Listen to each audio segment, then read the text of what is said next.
All right, everyone, let's get the show started. Welcome to our DevOps office hours. It's February 17th, 2021. My name is Eric Osterman, and I'll be leading the conversation. I'm the founder and CEO of Cloud Posse. We're a DevOps accelerator, and that means that we help companies own their infrastructure in record time by building it together with your teams while showing them the ropes. So if that sounds interesting, head over to cloudposse.com/quiz to get started. Again, that's cloudposse.com/quiz to get started. For those of you new to the call, the format is very informal. My goal is to get your questions answered. So if you want to jump in and participate, just unmute yourself and we'll welcome you into the conversation. If you're tuning in from our podcast or YouTube channel, you can register for these live and interactive sessions by going to cloudposse.com/officehours. Again, that's cloudposse.com/officehours. We host these calls every week. We'll automatically post a video recording of this session to our YouTube channel, as well as follow up with an email so you can share it with your team. So with that said, let's kick it off with some announcements for today. First thing I wanted to call out was, it seems like we are on the perfect cadence with Terraform. Every Wednesday before office hours, they drop a new version, and I get to announce it here first, so you heard it here first, or in our Terraform channel. Honestly, pretty boring release or announcement. It was just some minor bug fixes for everyone using Terraform on Windows or something, and that's not me. So, what else? I did update the Cloud Posse sponsors. Total about face. Anybody can now become a sponsor. The lowest tier, and pretty much the only tier, is $1 a month. Really, I just wanted opportunity for folks to show their appreciation and would welcome any sponsorships we can get there. So please head over to that link. Andy can share it in the Office Hours channel. Another small announcement, our AWS CloudWatch-logs module. This was one of those modules that we hadn't been using lately on any engagements. So it was still on HCL1. Well, we finally updated that to HCL2, and for us to accept any module in HCL2, it has to have tests. So it's been updated with some basic tests and is now usable. So that's that announcement. Another exciting announcement is that Bridgecrew, makers of the Checkov static analysis tool for infrastructure as code, was acquired, and for not a small chunk of change, 156 million by Palo Alto Networks, I believe it was. And the intent there is that it's not going to change too much. It's more money for investment into the product. What's open source is going to continue to be open source. And let's hope and pray. Sometimes acquisitions don't always go the way we hope them to. Another exciting announcement, a vendor who we've had on office hours before, what was it, end of December, we had our tacos office hours where we talk about Terraform automation collaboration software. We had Scalar, Terraform Cloud, Spacelift, M0 on there. Well, Spacelift just went ahead and raised $6 million, and that's going to accelerate some of their development. Now, we've been using Spacelift a bunch here at Cloud Posse, and their development is already accelerated. I can't express how fast they release new features or fix bugs or address issues we bring up. We're talking like same-day turnaround for a lot of this stuff.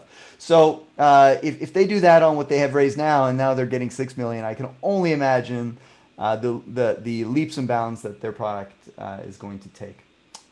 Spacelift is a pretty awesome tool. The next thing Mohammed brought up, shared in the channel, was kind of cool, I thought, so I thought I'd add it here. It's another declarative way of expressing architectures. There's a few things like Mermaid.js, which can do like JavaScript-based UML. And this looks kind of similar to that. So pretty nice, clean way to express an infrastructure declaratively like that. At some point, it's like, man, but am I just suddenly now writing my infrastructure twice, once in Terraform, once in this language? But yeah, so be it. Mohammed, anything you'd like to add to that? Nope. All right. Moving on.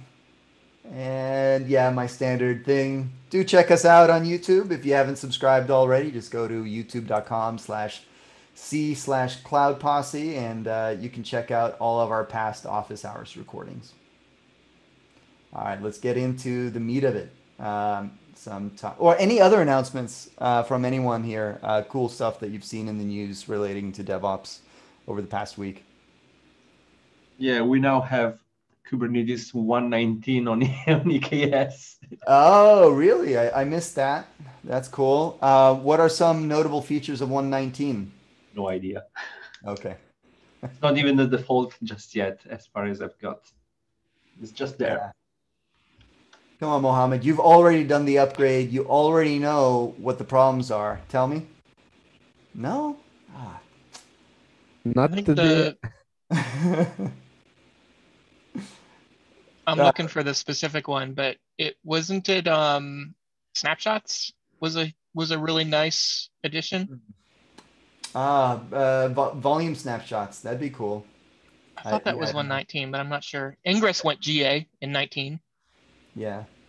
Finally. Which is a double-edged sword because that means everything that uses that needs to now upgrade the version. Yeah. Real pain in the ass doing those when you have lots and lots and lots and lots and lots of stuff deployed. All right. All right. So then the talking points. The first one was something Andrew. Andrew's a regular here, and he brought up. What are the merits of the Invest framework for describing stories in Scrum? I'll be honest. I don't have any opinions, but I do see Andy Miguel here. Maybe he has some opinions on it. If you've seen it. Otherwise, Andrew, do you want to set this one up and talk about it? I'll share my window here. I just wanted to. I'd never heard of it, so I didn't have any well, comments. That's okay. So has who's heard of it? Is it something that's a lot of people are familiar with, or is it not as common? Yep. Sorry to jump in. I hope this is okay. Hey, David. Hey, how are you? I can put my video on if you'd like. I use the Invest framework quite a bit, actually. It's a it's a good structure for people to know how to basically just format the data that's in the stories. It's not hard to use. I find this like a lot of other methodologies. If you don't know where to start, be a fascist and do it, and then modify later. But it's just a way of thinking about how to write a user story, and it's brought up on the screen. Great. It's what are the attributes of a good user story? What does it look like? And just I'm glad to run through each of these, but they're pretty self-explanatory. And if you measure all of your stories by the Invest framework, you tend to get good stories. And then as people get used to the framework, they can then start doing playing a little more freeform. But it's about understanding what a story is and getting the culture in the team for building good stories. And Invest helps you do that. I like the way you bring that up. And in general, just about frameworks, right? They're a great starting off point. They add consistency, and then you shouldn't be afraid to tailor it ultimately so it's effective for your organization. And it's a great starting off point. Andrew, did you have any particulars of that you wanted to understand or were curious about? I mean, I've been using it for quite a while. Okay. And I actually just got put in a position of being able to, kind of make it one of the primary ways we do things. I just got made the product owner of one of our products, and I just wanted to get see if there was anyone that's like, oh no, this way is way better than that. We tried that and it sucked, and Yeah. But I mean, it's the way I've looked at putting together the backlog is I've it's been like, it's got to be one of three things. It's got to be a story, a task, or a bug, right? And a story is, as someone, I want something so that some reason. A task is, it's literally just a to-do list of things. And then a bug is, here's what I saw, here's what I expected, here's the steps to reproduce, here's visual aids or whatever.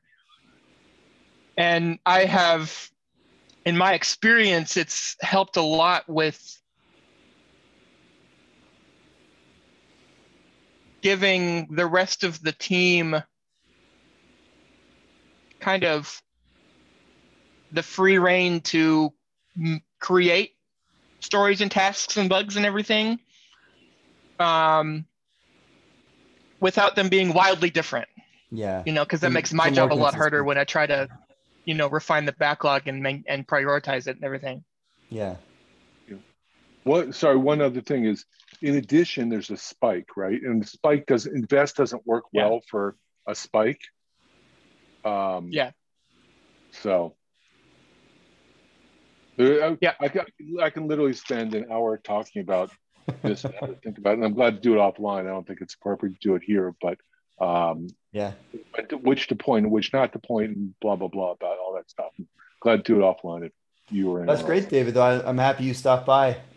Good to see you here, and do feel free to reach out to Andrew or anyone else here. I think what's important that I think it's a misconception to throw Agile out when you look at DevOps. You know, DevOps is not a replacement for Agile. It's an enhancement of it. Right. So that, you know, that article you pulled up was from like 2003 or whatever, you know, almost 20 years ago. But, you know, I think it still applies. Andy, you had some article related to this, didn't you? Did I? Well, more like... or Andy Miguel here. It was similar. Or it's in the same vein of thought, I think.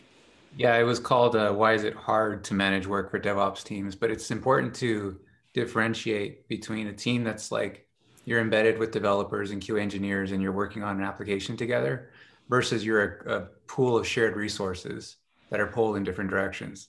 Very different use cases, and the processes will be very different. Yeah. All right. If you guys want to share any other links in the Office Hours channel for folks to read more on this, go for it. The other question that I saw come up this week was a good one, I thought. Robert Nee asks, he's recently joined a company. They have about 6 cloud engineers, and they're looking at maturing their Terraform development processes, and using more modules has been brought up. So it sounds like the current infrastructure is built largely around a lot of just raw resources in root modules.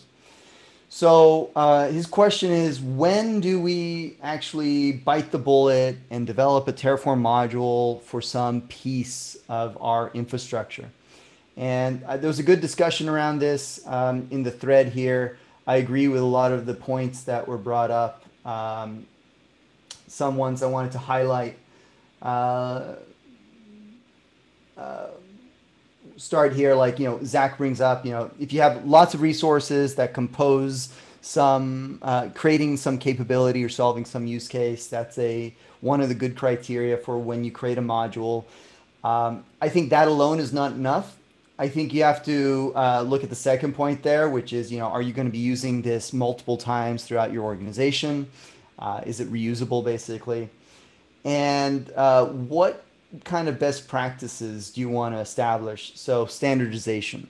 And one thing you'll notice with like the Cloud Posse ecosystem is standardization is a huge factor for us. We use the terraform-null-label to ensure all of our modules have the same interface. Other considerations, like what Andre brought up here, is like, if it takes you just 10 minutes to implement it using raw Terraform resources, maybe it's not complicated enough to merit creating a Terraform module for that. And in our module ecosystem, there are some of these modules, they took a tremendous investment to get right. Like this Datadog Terraform module, this has cost our customers well over $100,000 to develop this one Terraform module. So when you start putting the pieces together, it gets very expensive to develop well-built Terraform modules. And for an organization to make that investment, they're going to have to be upfront about it, that it is an investment. It's going to take time to develop. To implement the tests for it is important. Let's see what other things I thought stood out here. I think part of it is one of the things that's kind of a pet peeve of, tutorials and stuff of, hey, let's use Terraform to, let's spend 10 minutes using Terraform to spin up an EC2 instance or whatever. And it's like, that's great. Nailed it. But it's like, you didn't even get through the surface tension on the water. Like, yeah, there is so much deeper to go on, and composability of things becomes really important when you do anything remotely non-trivial. Yeah. I like to think of and I like to think of Terraform modules as building blocks. And I think it's important to think about what your building blocks are before you just start creating random blocks that just aren't gonna mash together very well. I think a good place to start is looking at the Cloud Posse ecosystem and how we think about modules to get some inspiration about how your company might want to create modules. There's also an important distinction here. We've been thinking about it a little bit more lately as we've been working on our documentation for Cloud Posse, which is starting to slowly drip out on our documentation portal. But there's a difference between kind of when we talk about modules, what we're often talking about are what are often child modules, modules that are designed to be called by root modules. And root modules in Terraform are your top level modules. These are the modules that have Terraform state. And when you think about your root modules, that's another consideration of what you want your building blocks to be there. So we have published some of our root modules under Terraform AWS components, which is what we call them. And this is how we think about it, breaking it down into these building blocks. It's interesting because when I look at a lot of organizations, design patterns for creating modules, they're very different often than how I think about it at Cloud Posse. You'll see a company, they'll have their applications module, and that module creates a VPC and creates an EKS cluster and deploys their application, maybe even creates the ECR repo. And that's very different from how I think about those things. I think that the VPC exists regardless of if you have an application or not. Therefore, it has its own module, its own root module. I think of Kubernetes or EKS as a platform, and therefore that has its own life cycle, and that exists regardless of if you have apps deployed to it. So that's its own layer, that's its own root module. And then you finally get down to creating modules for your applications themselves because they have their own life cycle as well. And coupling those life cycles all together is a risk. It's also an advantage. It makes your cold starts really nice when you have fewer modules, just one module that does everything. Your cold starts are easy, but your blast radius is massive. So I would think about when you're deciding where your modules belong is how much you stick in them and where you want your kind of blast radius to be, your partitions there. I think one important thing to add on to that is that if you have your application, root module or whether it's a module or a root module, child module, or whatever, if that module, if you need to go multi-region, having your application deploy the VPC alongside of, what your EKS cluster can quickly, you can quickly run into the issues of you haven't sectioned it up enough that when you want to break it out, it becomes a problem. And I think that thinking about that up front, it's tried and true that, every account or most of your accounts are going to need a VPC. So having that be its own reusable piece unit is an important thing. Yeah. Yeah, I think that's a good point. Like making your modules generally try to only operate on one region at a time, or basically using one provider configuration block at a time. We talked about this briefly last week, I think, and there is an exception to this, having like if your module is managing like a primary and delegated relationship, like you want to connect two pieces, then it's okay for a Terraform module to have multiple providers, but otherwise try and keep it to one so that it's very modular, very much like a stackable block. The other thing I want to, there's actually a negative to modules, also worth expressing. Introducing modules is great from a reusability perspective, but it really sucks when you just want to make a small change and it cascades through like 5 modules, and you gotta first update the top level most module and then the downstream modules, bumping the version, and that development workflow gets pretty tedious in the beginning until you've established what it is you're trying to do. So creating a lot of modules up front might actually slow you down initially until you know what that architecture looks like. Yeah, I want to add something actually. The question is whether you need to write the module itself or not, right? So you don't need to reinvent the wheel. Cloud Posse has like 100 plus module. So I think nowadays any module you think of is already written and is already on the registry. You don't need to waste time. You don't need to invest time and effort unless you have a specific needs, like a specific kind of modules like the Datadog that you mentioned. But from my previous experience working with Terraform, spent a lot of time writing modules which is already there. So use a battle-tested one like Cloud Posse or Terraform modules one on GitHub. These are tested. These are well used. You don't need to waste time. I think that's the question. Actually, if you need to write something, I'm very sure it's already there, right? It is, and it gives you also this ability to think about things in a different way. Maybe sometimes I feel like when we're just thinking about building some module, and we're for my organization, my company, I'm not talking about Cloud Posse. Like I'm an engineer at some company, and I'm tasked with implementing something. I create this module. What often ends up happening is that module is so specific to that one use case or requirement that it becomes not reusable. But what we do at Cloud Posse when we design our modules, we're designing it without knowing those requirements. So it's general purpose. And then the root modules, that's where you make it proprietary. That's where you make it solve your specific use case by putting together generic multi-purpose modules. I also want to emphasize, like, once you have a lot of these modules, I get it might be a little bit different for an organization, and you don't always need to stay on the bleeding edge, and you don't always need to update everything. But we invest, like this month, we've already invested over $25,000 this month on our open source modules out of our own pockets. So that's a lot for smaller companies to invest in managing their modules and stuff like that. And what you get working with an ecosystem like Cloud Posse is that overhead is taken away from you.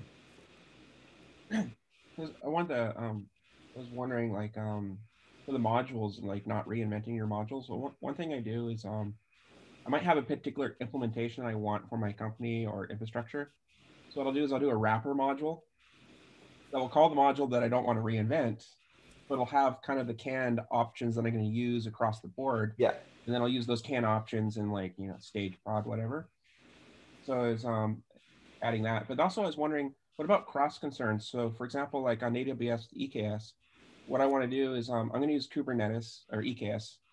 So my VPC, I'm going to tag the subnets with private and public. So that way, when I roll out, they could find and discover those tags and know where to configure EKS properly based on the discovery. But that wouldn't be for all concerns, but only the EKS concern that I'm embedding into the VPC module implemented wrapper. But it sounds like you might be using the Terraform AWS modules. as opposed to Cloud Posse modules for your VPC? Yeah, I was using those, but also Yeah, I'm really not a fan of like this VPC module. Have you seen the 400 inputs? that's why I was talking about the mycan wrapper module on top. Yeah. The one thing We're going to spend the next couple minutes just scrolling through the inputs here, by the way. This is a tribute to the number of inputs.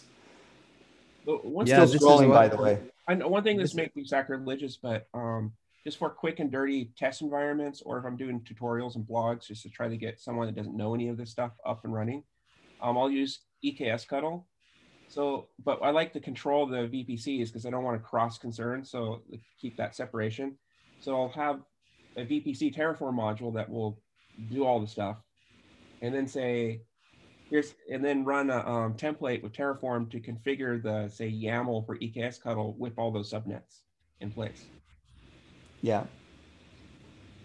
Yeah. So, what it brings back flashbacks to is COPS. Like for a long time, there was no EKS, and the only way to do Kubernetes on AWS was COPS. And we were, early adopters of that. EKS came out, and support for it was with Terraform, and it was difficult.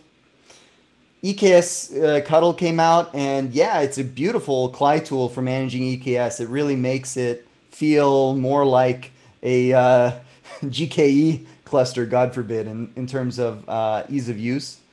And it somewhat goes to show that Terraform isn't always the best tool for managing, especially the life cycle of clusters in Kubernetes. And I understand why you might have chosen it.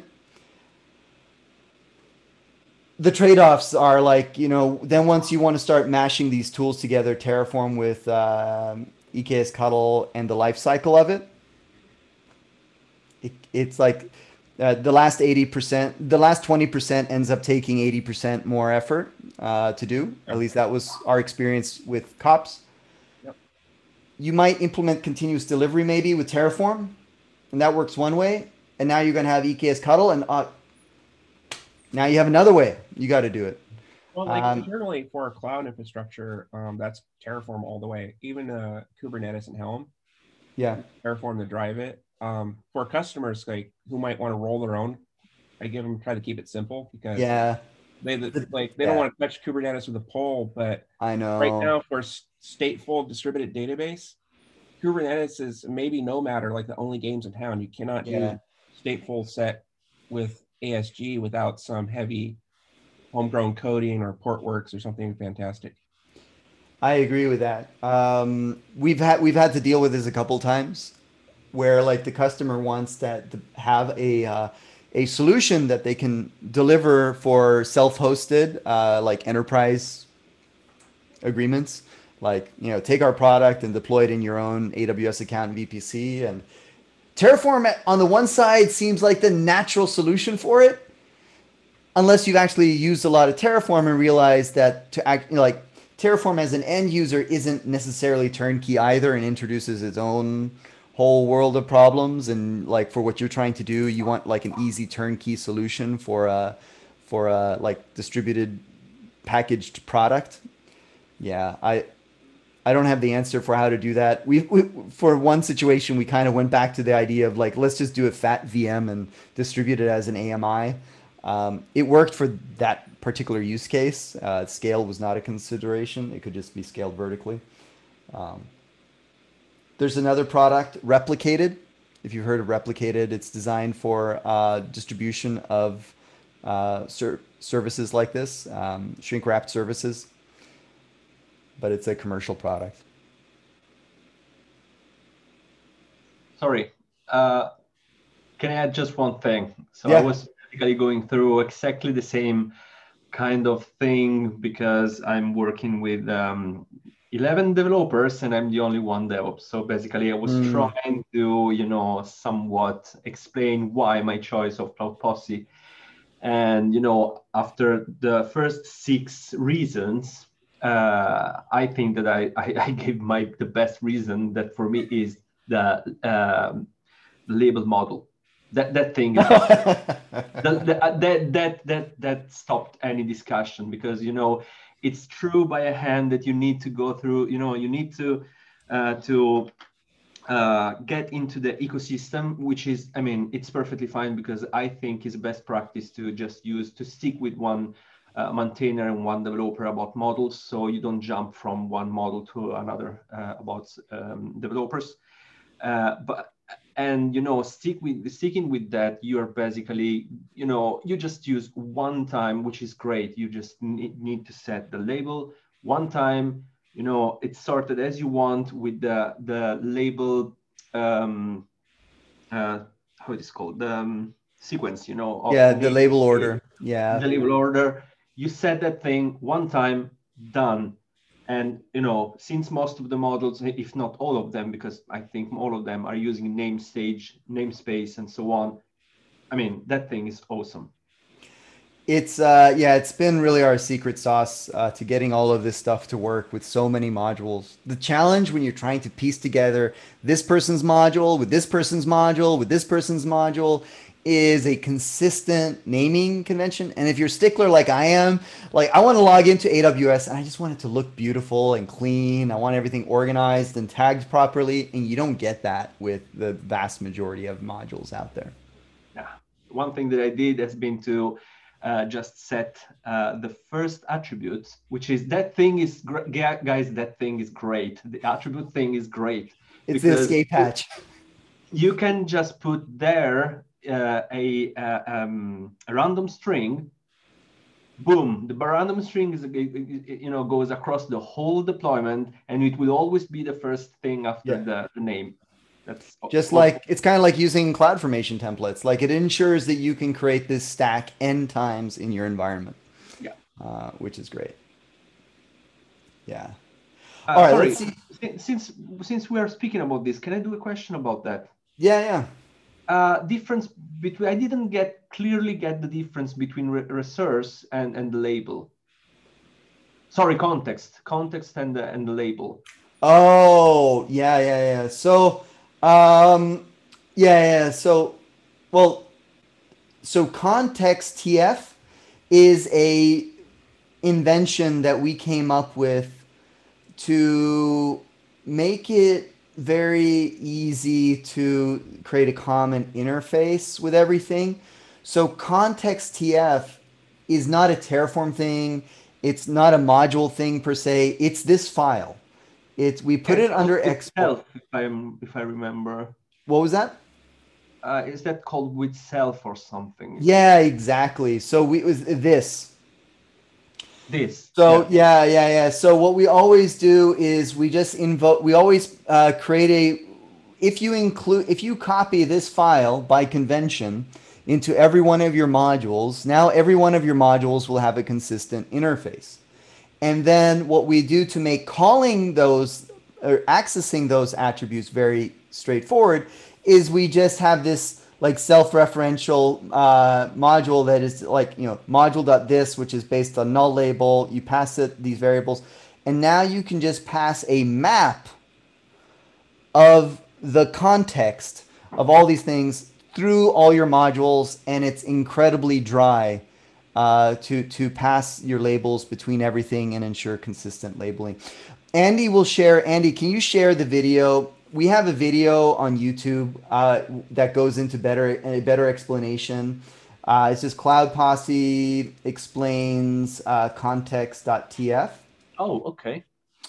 Yeah, this video here on YouTube, and we go into an explanation of how it works and why we have it. Okay, because the problem with that is if you are not using the models really as a background of a CI or something, but you have a user that needs to use variables and stuff. Of course, the context would conflict with the variables TF because you already have stuff into the context file. Right. This is a strongly opinionated thing, and if there are other conflicting, like name, for example, might already be used, this would conflict with that. So it's an opinionated, deliberate decision if you want to use null label in the context TF pattern. Also talking about, though, what Joaquin, I think it was talking about is like wrapper modules that if you want to use other third-party modules, you can always create a wrapper module that uses context and then uses the label generated from context to pass that to your third-party modules. Okay, because eventually I'm not using context. I'm always referencing the initial label as just module.label.context.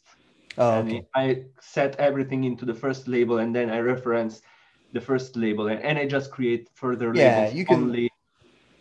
You can that's totally fine to do that too. Okay, so I'm not breaking anything cool. Yeah, I think so. Thank you. All right, so I'm out of talking points here. Let's see, any additional questions here? Andy, can you please share your article? Yeah, so Andy did that. Cool. Let me just add on the context.tf thing. Yeah, Jeremy. Context.tf is an implementation artifact.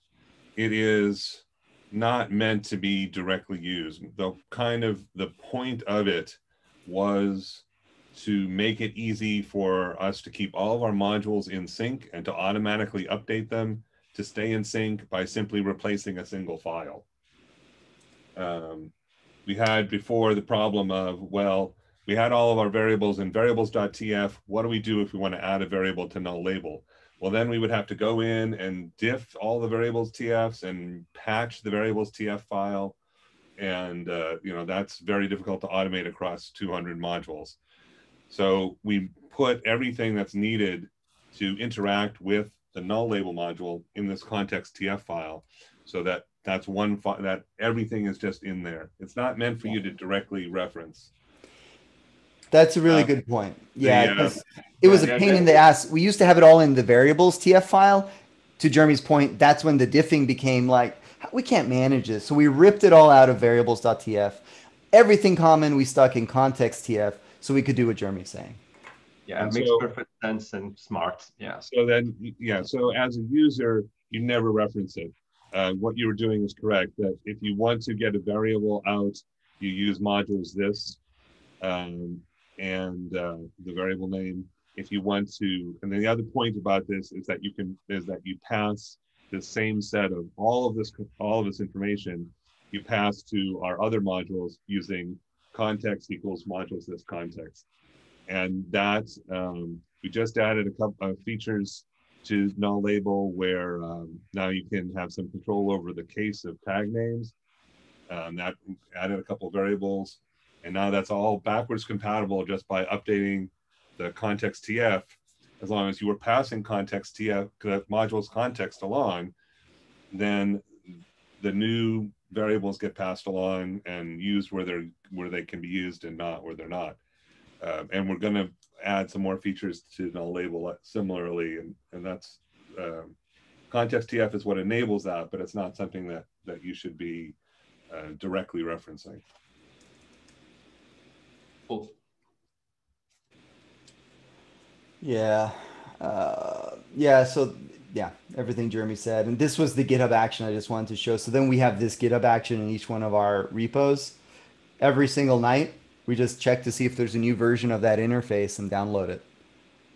So do you see like the aha moment there? Like we can add another variable to our context null label and syndicate it to our entire module in ecosystem and support it.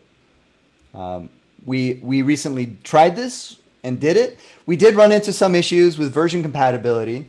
So we had to make some change, but I think, correct me if I'm wrong, Jeremy, with the latest change you made in 0.24.1, I think we can do this more easily the next time around. Right. We had a little mistake in our first go around with version 23, but now now these are all backwards compatible. Yeah. It's slightly not backwards compatible. You can't set the new context in the old versions, but that should never really happen. You should always be moving forward. Yeah. and going forward, we shouldn't have that problem. You will be able to send the 24.1 version into any future version, even if we make changes. This was the operative thing here. We used to define a strict type for the context, which seemed great, but that's what made version compatibility impossible between the modules. So we had to change this to type any, so our modules would be interoperable with each other. Anyways, that's getting into the weeds. Any other questions on other topics? Let's see here.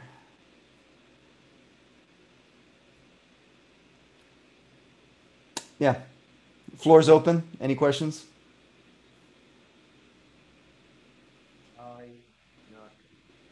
Let me get my mic. Okay, I find out that there is a tool from AWS that would allow you to interact with Terraform Cloud or Enterprise. So, Huh. Wow, interesting. I'd never seen that before. Let me open that up. What's yeah, that? anyone who work with AWS Cloud know the pain points when do the clicking for creating everything. So, and there is a provider actually, but this CLI tool is making it easy for us. Yeah. But the funny part, it came out from AWS itself, so that's funny actually. That is funny. That's really interesting. It probably comes outside of some of their solutions engineering work or professional services internally. Okay, I'm gonna have to read over that one. Thanks for sharing that. I'll take a look at that.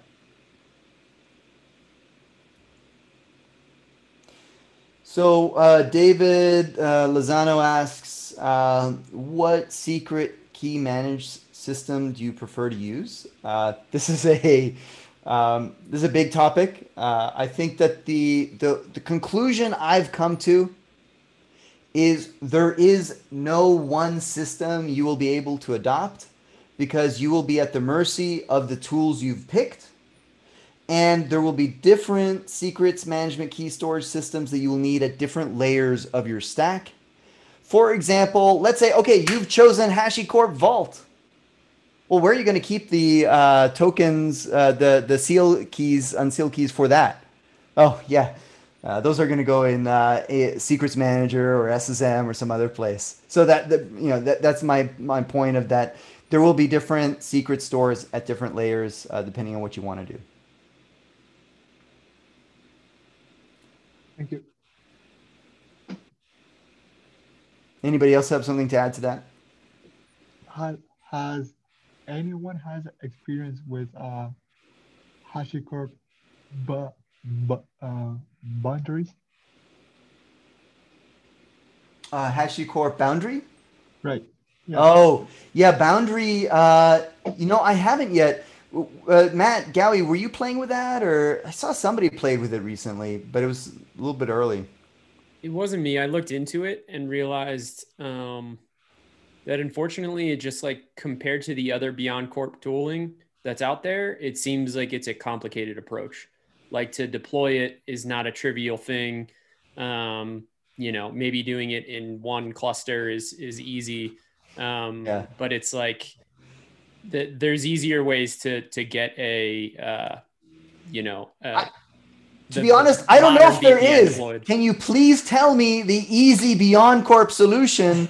Because Jeremy would very much like to know. He spent months working on various solutions for Teleport and for Strong DM, and we have yet to find an easy Beyond Corp solution that meets what we want.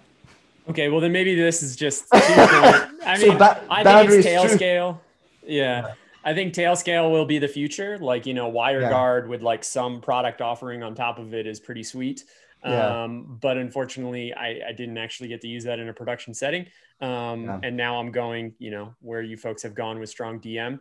But yeah, I guess maybe Boundary is very similar to Teleport or Strong DM or Pre-Tunnel or whatever it is you're implementing. It's like they all need to have an agent inside the cluster, and they do that in a different way. And I sometimes just you have want to to run your own Helm cluster. install, zero trust, and like with one key, and like bam, we have it set up and it works. I have an application discovery portal. I have CRDs that I can use to automatically register applications with this solution. I want to be able to use, layer 4 services as well as layer 7 services. I want it to work easily for the customers that have Mac OS desktops and Windows desktops, and like all of these solutions are like. So I guess the fundamental problem is these solutions are speaking to an enterprise audience, and the enterprise audience have like WikiOps, have very rigid environments where it's operations by Jira or like ticket ops, and they aren't designed for like just one command, easy deployment to Kubernetes. That's what I want. You could jump into the this very crowded space and start a new product in that realm. I mean, it's not that crazy. It's everybody's trying to solve it. Everybody needs to solve it. If you have the right vision and team behind you, I feel like it is actually possible to build something that could compete in the space. But yeah, it's definitely a pain. I probably just don't understand the nuances, the difficulties of why it has to be that way. I don't think you're the only one. The concept here is to secure access to things like, maybe SSH to a server or, database access or whatever. But with this system instead of something like a VPN, is that the...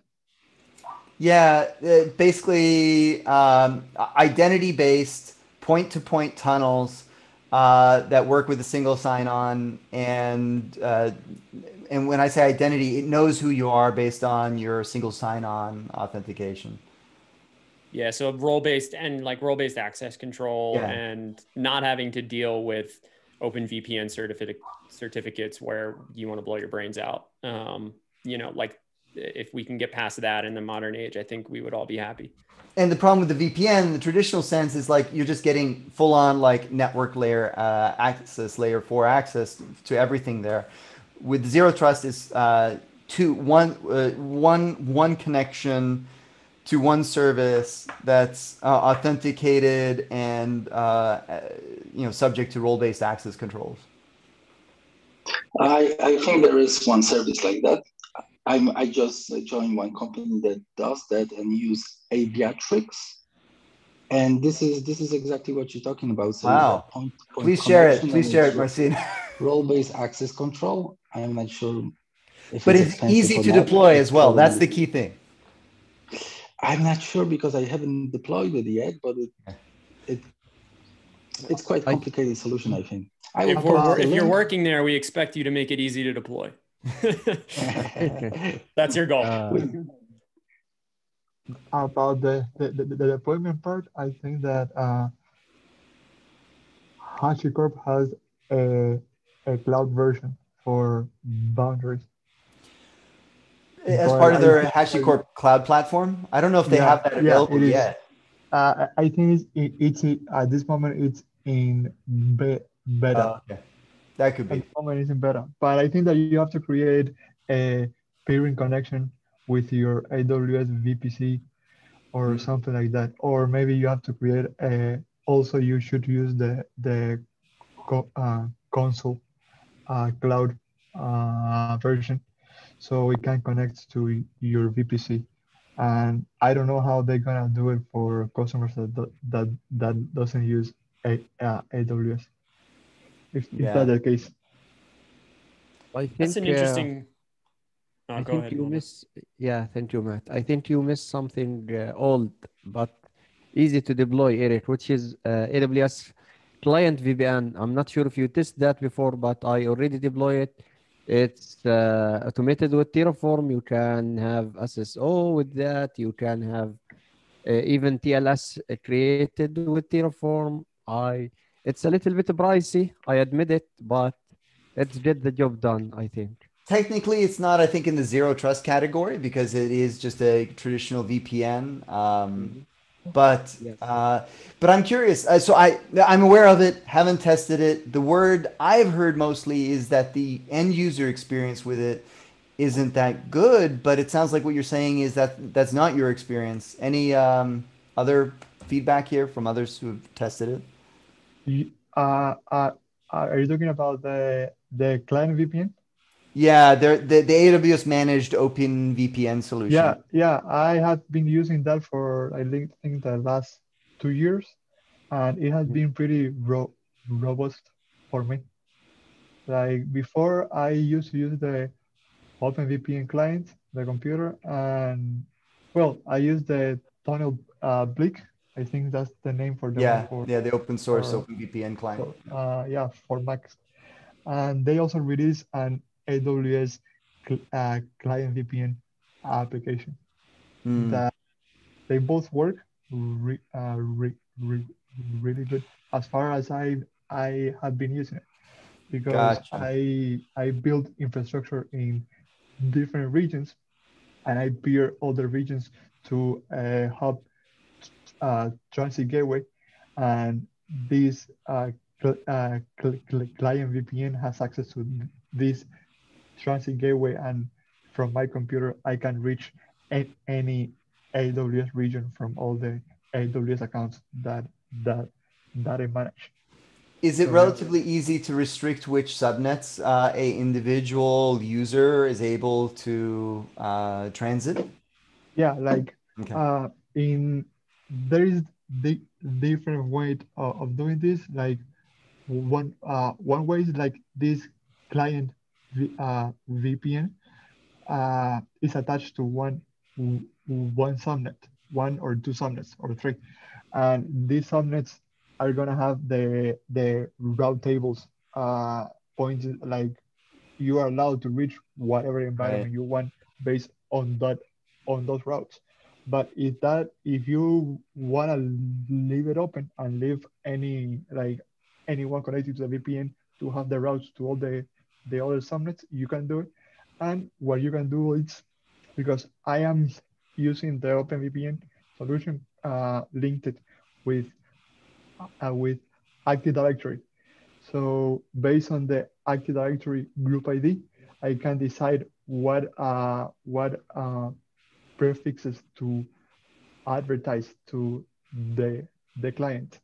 So based on the Active Directory group that the user is member of, it can like it's gonna get the routes in his computer or not, based Okay. on the Active Directory group. Yeah.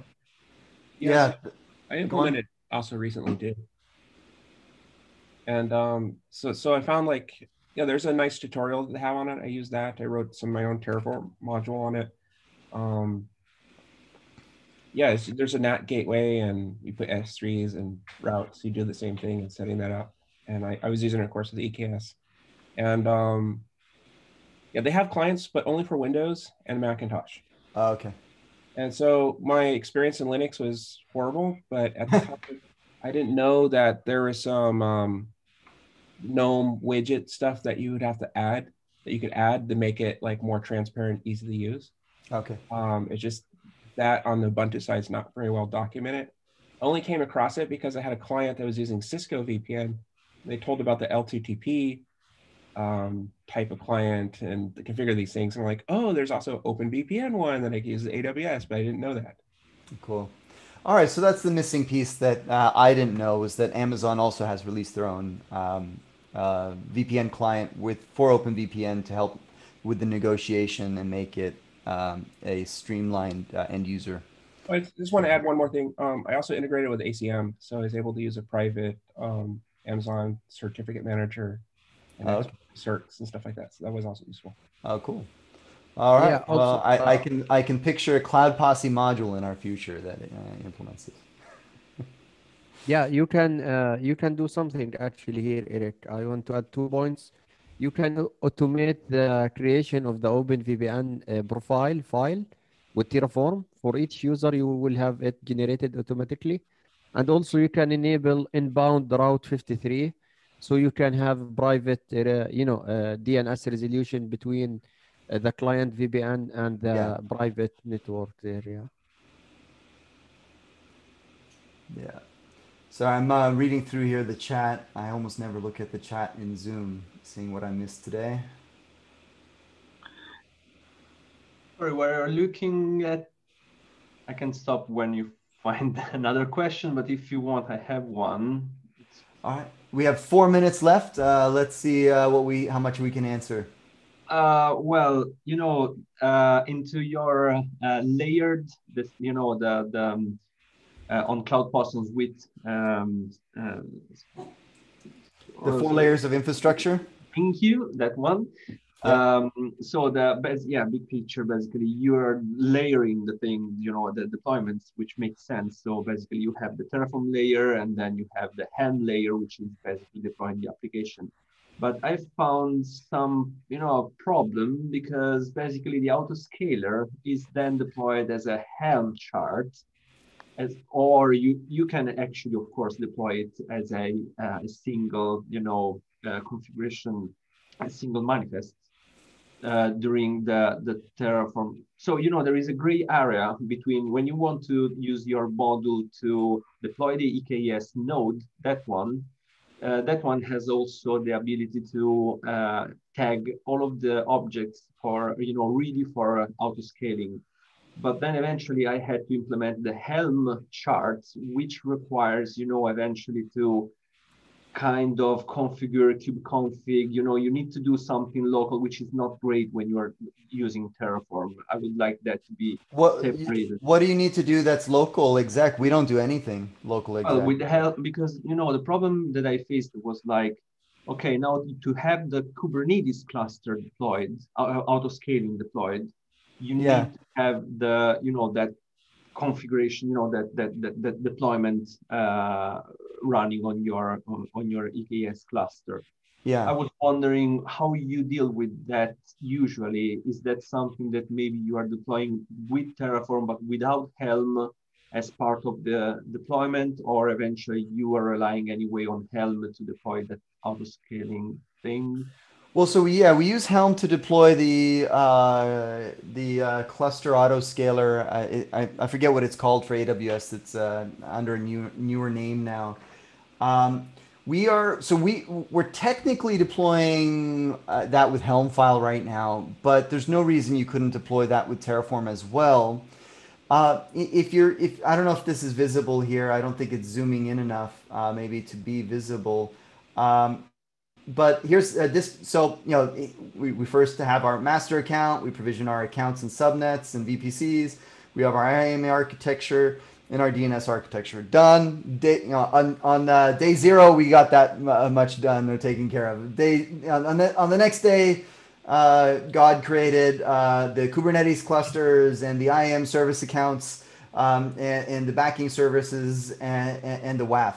So, but this is also where at some point, probably when you're provisioning the Kubernetes clusters in a different component, in a different root module, that's when you're provisioning the other backing services required by your cluster. I consider the autoscaler a backing service, and I wouldn't provision it at the same time we provision our Kubernetes clusters, because the life cycle of the autoscaler is different than the life cycle of the Kubernetes clusters. The autoscaler has more releases or more frequently, or we will rev it differently than when we rev the Kubernetes clusters. So in what I'm describing here, the autoscaler would be layer 2 platform.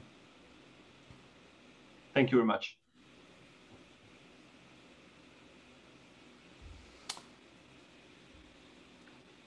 All right. Any other conversations? All right. I think we're basically out of time here. It's the end of the hour here for office hours. Want to say a big thank you to everyone for joining us today. We're going to be posting a recording of the conversation today to our YouTube channel. You'll be able to check that out by going to youtube.com/c/Cloud Posse. Also, I encourage you to register for these office hours. If you haven't already, go to cloudposse.com/office hours. To register, you'll get an invitation so you can add it to your calendar as a reminder to join us every single week. join us on Slack if you haven't already. All of our conversation and office hours is taking place there. Very vibrant community. We've got 3,500 members. If you want to catch up on past episodes of our office hours, you can go to podcast.cloudposse.com. Every past episode for the last year and a half has been posted to our podcast there, so you can catch up on what we've been talking about. Look forward to seeing you all around next week. Same time, same place. Have a great rest of your week. So bye. Bye-bye.